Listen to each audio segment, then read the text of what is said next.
الحياة عمرها ما هتمشي ستريت من غير مشاكل وخلافات مع اللي حواليك، والخلافات دي عمرها ما كانت ولا هتكون سبب في نهاية أي علاقة مهما كانت، سواء كانت صحوبية أو علاقة عاطفية أو حتى علاقة الابن بأبوه أو العكس. أما بقى اللي بينهي العلاقات وبيدمرها هو إن حضرتك مش عارف إزاي تتعامل مع الخلافات والخصام بشكل سليم. وعلشان كده النهاردة هقولك إزاي تسيطر على أي خلاف بينك وبين اللي حواليك وتتفادى تدمير علاقاتك.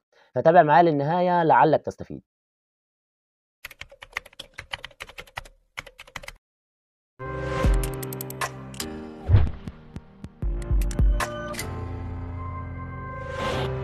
مبدئيا كده احب اقول لك ان معادن الناس بتبان في الخصام والبعد والخلافات، فلو حضرتك معدنك طيب واصيل فتاكد تماما انك هتكون هين لين في وقت الخصام. علشان كده لما يحصل خلاف بينك وبين شخص انت بتحبه ومتمسك بيه، يا ريت بلاش تبص للخصام ده على انه مشكله، وحاول انك تفترض حسن النيه وتتعامل مع الخصام على انه اختبار ليك، ومطلوب من حضرتك انك تبين مدى حبك وتمسكك بالطرف التاني. ودلوقتي بقى علشان تحافظ على علاقاتك وتقويها، لازم ومهم جدا انك تتخلص من وجهة نظرك الوهمية اللي ممكن تهيأ لك ان العلاقات الناجحة ما فيهاش خناقات او اختلاف وجهات نظر. لا، ده بالعكس تماما، العلاقات الناجحة فيها خصام وزعل ومشاكل وخلافات عادي جدا، بس اللي بيخلي العلاقات دي تكمل وتعدي لبر الامان وتنجح هو النضج والتقدير والامان والتصالح مع الذات. بمعنى ان كل طرف من الطرفين عارف ومتأكد ان اللي معاه ده بالنسبة له احسن حد في الدنيا، ومقتنع بيه ومالي قلبه وعقله وواثق فيه، وعارف برضو ان الخصام والاختلاف ده هيعدي ولكن بدون اهانة او تقليل او هدم. المهم بقى اللي لازم تعرفه وتفهمه كويس جدا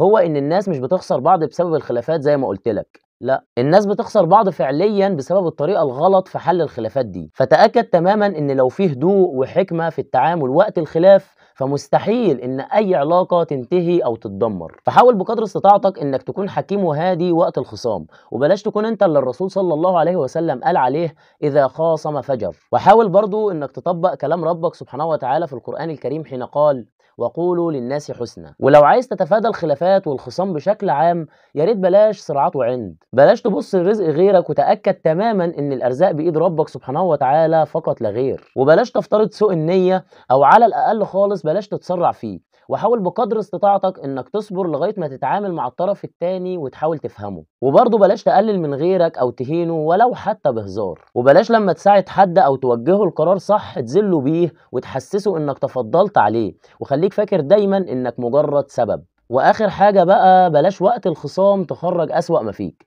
علشان بكل بساطه الموقف هيعدي ولكن نتيجته هي اللي هتفضل مكمله معاك. وفي النهاية أحب أقولك إن حضرتك هيجي عليك وقت وهتزول وتفنى ومش هيبقى منك غير الأثر، فاسعى دايما إنك تسيب أثر طيب بين الناس. وبس كده، أتمنى أكون قدرت أفيدك. شكرا ليكم، كان معكم عبد الله شرف.